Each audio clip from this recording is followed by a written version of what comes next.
Every time you look at your mom or dad, you're not far from becoming like them. You're not far from getting to their stage or the phase they're in right now.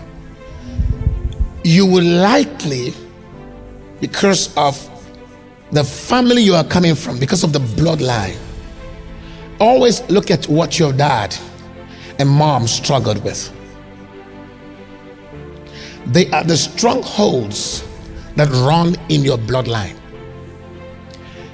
You are an eye, nose, mouth, ears. All this, your 5 senses right now that you have, are not who you are. You are a consciousness inside this body, but there is a blood that runs in your vein.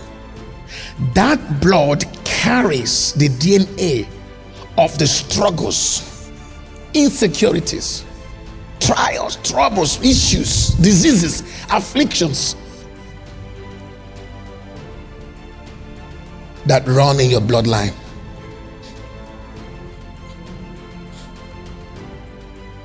They've not told you this. They've told you that if you're a new creation, all things are passed away. It's a lie. It doesn't apply in this one. It does not apply to take a fight of faith, to take a lot of fight of faith to exempt yourself from the bloodline. So you are going to fix what your parents fixed. The giants your parents could not behead, you must behead. It's your responsibility to behead those giants. And if you don't, you will pass it on to the next generation. So you will likely would have to struggle and fix the pressure, the problems that your parent are facing. Now some of you would face extreme rejection, extreme insecurity. In as much as you are well loved, cared for, but you don't know why you are depressed. It runs in the family. 90% of the things you go through, you're not responsible for it. It's a giant, it's a Goliath in the bloodline that has not yet been defeated. It flows in the bloodline. And you will face it. And when you start facing it, sometimes you want to join the wrong groups. You want to do what everybody's doing, the norm. And by so doing, you forget the real fight. And you start fighting the wrong fight. The fight is to look at that rejection. Look at that depression. Look at that insecurity that you continue to face. To say, I will bring you down. I will fight you. It is not who I am. In the name of Jesus. And sometimes you want to fit in. When you fit in, you know what you've done? You've appeased. You have accepted the Goliath to relax in your bloodline. Find out what your parent struggled with, because that's what you will soon be dealing with. Somebody heard me? I'll say it again. Find out what your parent struggled with. That's what you're going to be dealing with. And once you find out what it is at early stage, you start going into prayers. No fasting and prayer that you ever pray that would not change your life. Every time you just observe your dad and mom, check what happened. Whatever they dealt with and they didn't overcome it, you will deal with. But if you would begin to deal with it as early as possible in fasting and prayer and not submit to it. Okay, Pastor John, how do I submit to it? It's simple.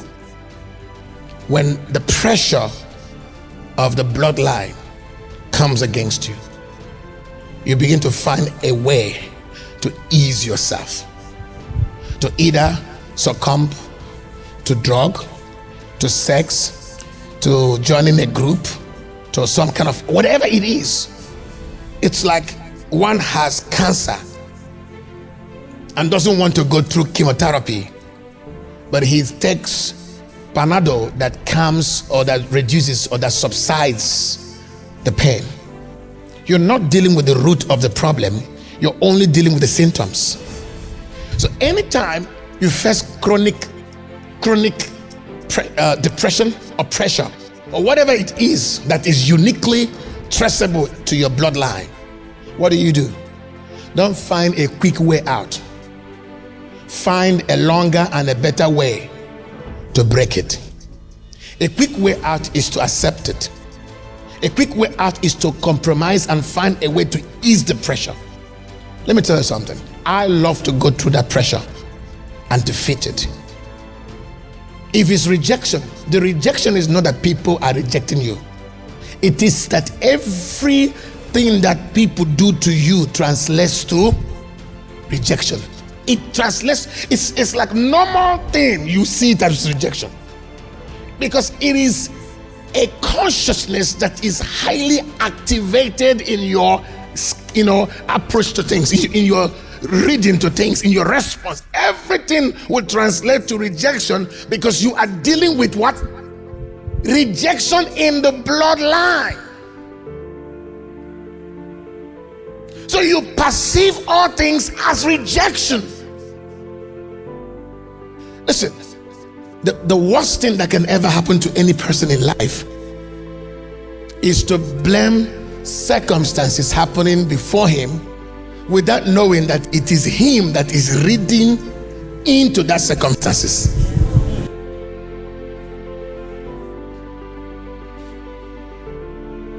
Sometimes it is our stronghold that gives us the wrong impressions. So to rectify that rejection is to rectify yourself. Whatever you are dealing with as a young girl, as a young man, it is not your problem. It is what you inherited. Don't own it. Don't appease it. Don't accept it. Fight it. That's what you do. Fight it. Resist it. You know why? If you overcome it now, your children will not suffer it. They will not suffer it. Because you will transfer a clean blood. You will detoxify your bloodline and overcome the forces of darkness that run through that bloodline. But if you start doing things, either dancing or showing your bodies or joining a club or joining some kind of drinking club or smoking or exposing your body, whatever you do in order to, calm the pressure you want to feed in. When you do that, you know what you're doing. You are increasing the lifespan of that demon. You are empowering that spirit to dominate you the more. And the more you do that, the more that spirit will dominate your life. Whatever you fight, you will defeat. But if you don't fight it, it will defeat you.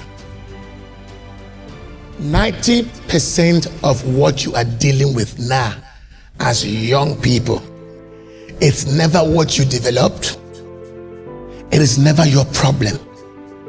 It is actually the junks in the bloodline that you are dealing with. Is somebody hearing me? Trust me, it is the junk in the bloodline that you are dealing with.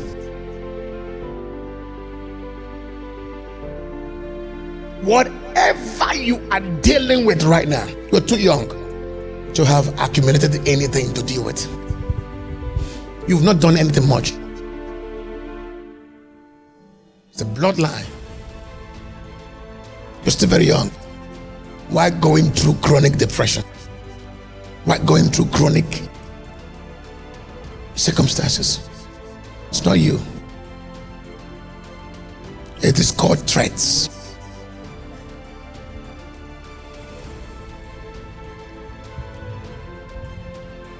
It's called genetics.